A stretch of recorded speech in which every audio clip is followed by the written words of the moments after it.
Academy के YouTube channel पे solid state अर्थात ठोस अवस्था का दूसरा वीडियो जारी किया जा रहा है। इसके पिछले क्लास में हम लोग ठोस अवस्था के बारे में, ठोस कितने प्रकार से होते हैं इसके बारे में, कौन कौन होते हैं इसके बारे में, ये सारा चीज़ हम लोग पढ़ चुके हैं लोग। और आज हम लोग को पढ़ना है कि इन दोनों के बीच में अंतर क्या होता है, अर्थात क्रिस्टलीय ठोस तथा अक्रिस्टलीय ठोस में अंतर क्या होता है। तो हम आपके सामने यहाँ पे हेडिंग लगा दिए होंगे कि क्रिस्टलीय ठोस तथा अक्रिस्टलीय ठोस में अंतर। मैं आपको एक और बात बता देना चाहता हूँ कि यहाँ पे ये जो क्वेश्चन है बिल्कुल इम्पोर्टेंट क्वेश्चन है, बिल्कुल महत्वपूर्ण है, जो कि एग्ज़ाम में पूछे भी जाते हैं और हर एक बार एग्ज़ाम में क्वेश्चन ये पूछे जाते हैं। ठीक है ना, आते हैं।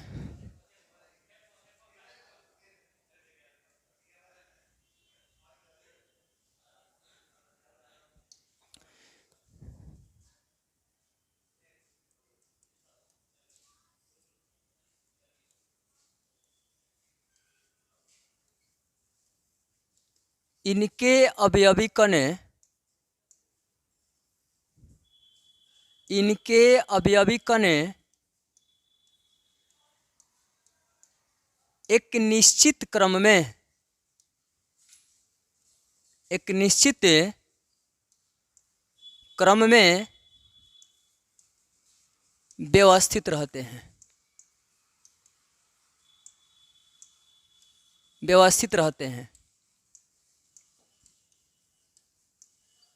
व्यवस्थित रहते हैं।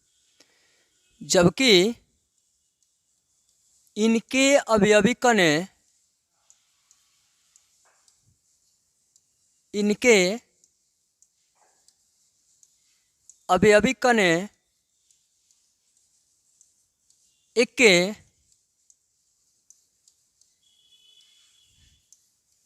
निश्चित क्रम में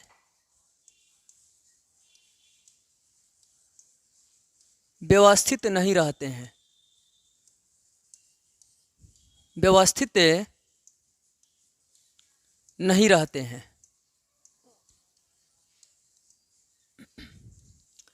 आगे दूसरा पॉइंट आएगा, इनकी ज्यामितीय आकृति,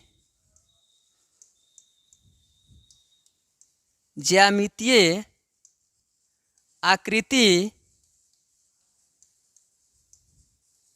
निश्चित होते हैं, निश्चित होते हैं।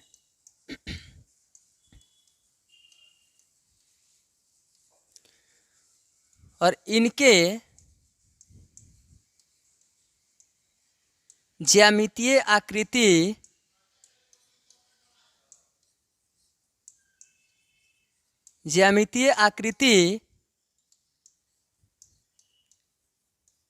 निश्चित नहीं होते हैं, नहीं होते हैं। इनकी गलन क्षमता, गलन क्षमता निश्चित होती है, निश्चित होती है।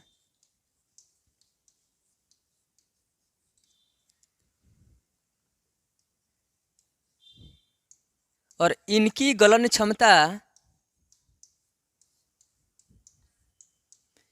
इनकी गलन क्षमता अनिश्चित होती है, अनिश्चित होती है। एक बार फिर से हम इन सारी बातों को समझेंगे और समझने के बाद आपको हम फिर बारी बारी से बताते ही रहेंगे कि यहाँ पे क्रिस्टलीय ठोस तथा अक्रिस्टलीय ठोस में अंतर, जो कि एग्जाम के व्यू से बिल्कुल ही इम्पोर्टेंट है, महत्वपूर्ण भी है। फिर बारी बारी समझानेंगे क्रिस्टलीय ठोस के बारे में। यहाँ से ये क्रिस्टलीय ठोस यानी कि इनके अवयवी कण एक निश्चित क्रम में व्यवस्थित रहते हैं। अब यहाँ पे आपका ये क्वेश्चन होगा कि अवयवी कण में कौन कौन से चीज़ आ जाते हैं, क्या क्या चीज़ उपस्थित रहते हैं। तो अवयवी कण में इसमें तीन चीज़ें आ जाते हैं। पहला आपका अणु, परमाणु तथा आयन।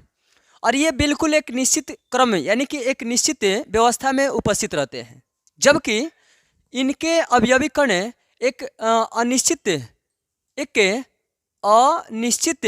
क्रम में व्यवस्थित यहाँ पे निश्चित क्रम में व्यवस्थित नहीं रहते हैं। मतलब कि इसमें जितने सारे अणु, परमाणु या आयन रहते हैं, जितने अणु, परमाणु तथा आयन, अणु, परमाणु तथा आयन, अणु, परमाणु तथा आयन, ये अनिश्चित क्रम में रहते हैं। मतलब कि निश्चित क्रम में ये नहीं रहते हैं। दूसरा पॉइंट क्रिस्टलीय ठोस का है कि इनकी ज्यामितीय आकृति निश्चित होती है। जैसे आप चीनी देखे होंगे, नमक देखे होंगे, ये जितने सारे होते हैं इनकी एक निश्चित क्रम हो जाती है, जबकि अक्रिस्टलीय ठोस में इनके ज्यामितीय आकृति निश्चित नहीं होते हैं। जैसे में आप ले सकते हैं प्लास्टिक होता है, रबड़ होता है, कार्बनिक यौगिक हो जाते हैं, ये सारे के सारे जो है अक्रिस्टलीय ठोस में अंतर्गत आ जाते हैं। क्रिस्टलीय ठोस में आते हैं कि इनकी गलन क्षमता निश्चित होती है, मतलब कि इसको गलाने के लिए एक निश्चित तापमान की आवश्यकता हो जाती है, जबकि अक्रिस्टलीय ठोस में इनकी गलन क्षमता अनिश्चित होता है, इनको किसी भी टेम्परेचर पे आसानी से गलाया जा सकता है। आई होप आप ये समझ पा रहे होंगे कि यहाँ तक बिल्कुल क्लियर होगा। अगले पॉइंट में हम लोग चलते हैं।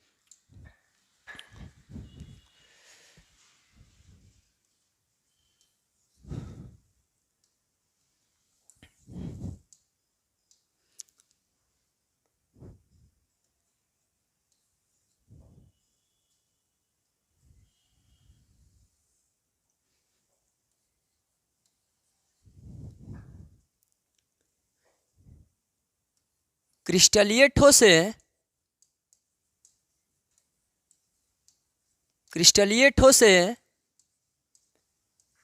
विषमदैशिक प्रकृति के होते हैं।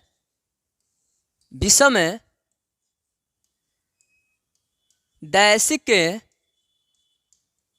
प्रकृति के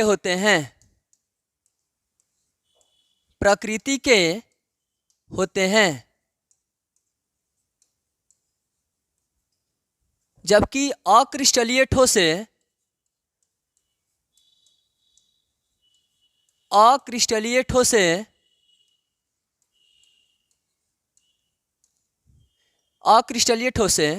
समदैशिक प्रकृति के होते हैं। समदैशिक प्रकृति के होते हैं। समदैशिक प्रकृति के होते हैं। आगे हम फिर अगला ये 5वां पॉइंट लेते हैं।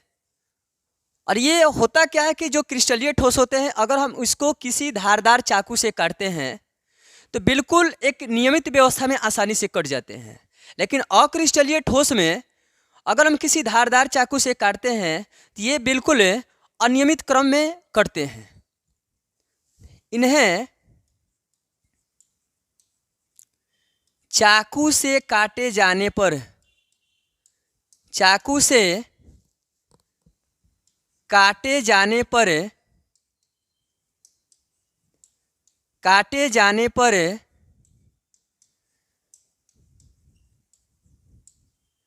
निश्चित क्रम में कटते हैं।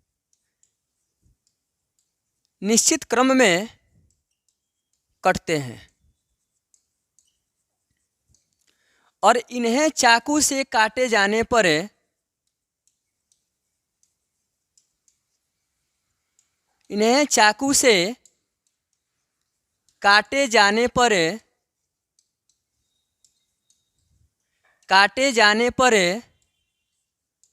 अनिश्चित क्रम में कटते हैं। अनिश्चित क्रम में कटते हैं। यहाँ से आपका ये जो बोर्ड मॉडल का क्वेश्चन है, बिल्कुल 5 नंबर के ये क्वेश्चन है आपका क्लियर हो गया है। और ये एग्जाम में 2 तरीके से क्वेश्चन पूछे जा सकते हैं, या तो 2 नंबर में क्वेश्चन पूछे जा सकते हैं या 5 नंबर में ये क्वेश्चन पूछे जा सकते हैं। और यहाँ पे आपका क्वेश्चन आ रहा होगा कि ये समदैशिक क्या होता है और विषमदैशिक क्या होता है। ये विषमदैशिक क्या होता है और फिर ये समदैशिक क्या होता है। तो ये सारे चीज़ों को हम लोग बारी बारी से जानते रहेंगे। यहाँ तक के पॉइंट में हमको लगता है कि आपको किसी तरह का कोई परेशानी नहीं हुई होगी। आगे चलते हैं। तो आगे अब हम लोग जानेंगे लो समदैशिक क्या होते हैं, ठीक है ना। आते हैं समदैशिक। समदैशिक जानेंगे हम। समदैशिक, समदैशिक के प्रकृति ये चीज़ क्या होते हैं ठोस के अंतर्गत, ठीक है ना। तो हम लिखेंगे और जानेंगे कि इसका मतलब क्या होता है। अक्रिस्टलीय ठोसों का वह माध्यम है, अक्रिस्टलीय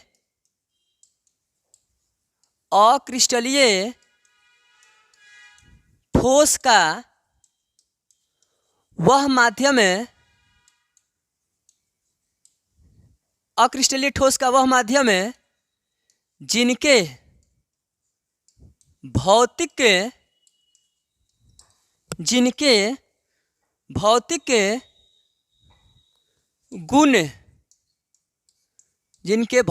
गुण दिशा से स्वतंत्र होते हैं, जिनके भौतिक गुण दिशा से स्वतंत्र होते हैं। मतलब कि अक्रिस्टलीय ठोस का वह माध्यम जिनके भौतिक गुण दिशा से स्वतंत्र होते हैं समदैशिक कहलाता है। समदैशिक कहलाता है। समदैशिक कहलाता है। समदैशिक कहलाता है। तथा इस गुण को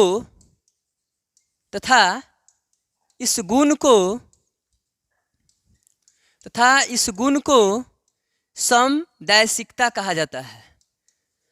तथा इस गुण को समदैशिकता कहा जाता है। तथा इस गुण को समदैशिकता कहा जाता है।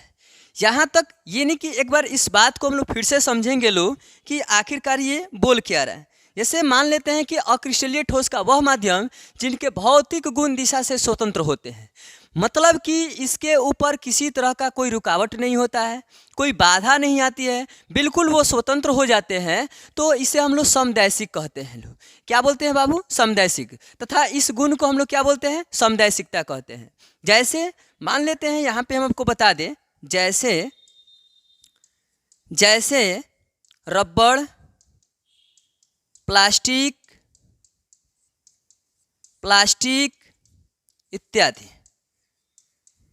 इत्यादि। अब आप जानिएगा कि ये रबड़ और प्लास्टिक, पॉलीथीन, ये सारी चीज़ क्यों हो जाते हैं। तो रबड़ होने का मतलब ये है कि रबड़ जब अपनी मूल अवस्था में रहते हैं तो उनको गर्म करके आप जैसे भी चाहें आप उसको बना सकते हैं। मतलब ये जरूरी नहीं कि जिस दिशा में वो बन चुका है, जिस रूप में बन चुका है वैसे ही वो रहेगा, ऐसी कोई आवश्यकता नहीं है।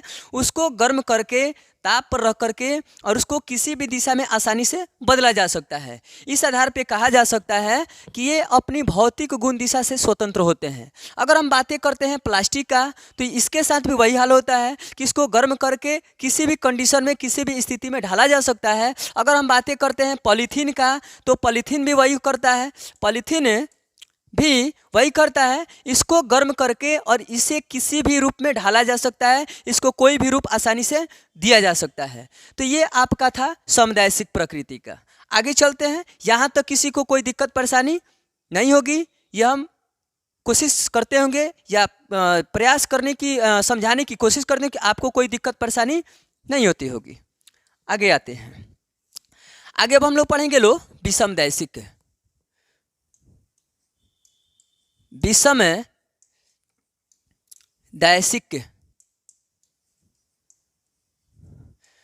क्रिस्टलीय ठोस का वह माध्यम है,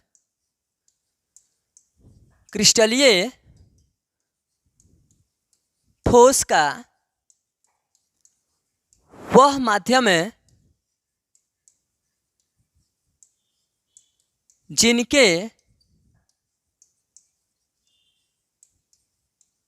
भौतिक गुण दिशा से स्वतंत्र नहीं होते हैं। दिशा से स्वतंत्र नहीं होते हैं, नहीं होते हैं, विषमदैशिक कहलाते हैं। विषमदैशिक कहलाते हैं, विषमदैशिक कहलाते हैं तथा इस गुण को विषमदैशिकता कहा जाता है। विषमदैशिकता कहा जाता है, विषमदैशिकता कहा जाता है।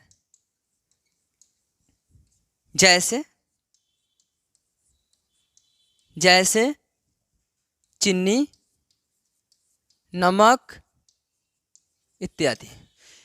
इसका मतलब ये होता है कि इसमें जितने इसके भौतिक गुण होते हैं वो स्वतंत्र नहीं होता है। मतलब कि क्रिस्टलीय ठोस का वह माध्यम जिनके भौतिक गुण दिशा से स्वतंत्र नहीं होता है, इसका मतलब ये होता है कि बिल्कुल ये अलग अलग हो जाते हैं, बिल्कुल अलग अलग हो जाते हैं। ये कोई ज़रूरी नहीं कि वो स्वतंत्र ही हैं, आज़ाद हैं, ऐसा कोई बात नहीं है।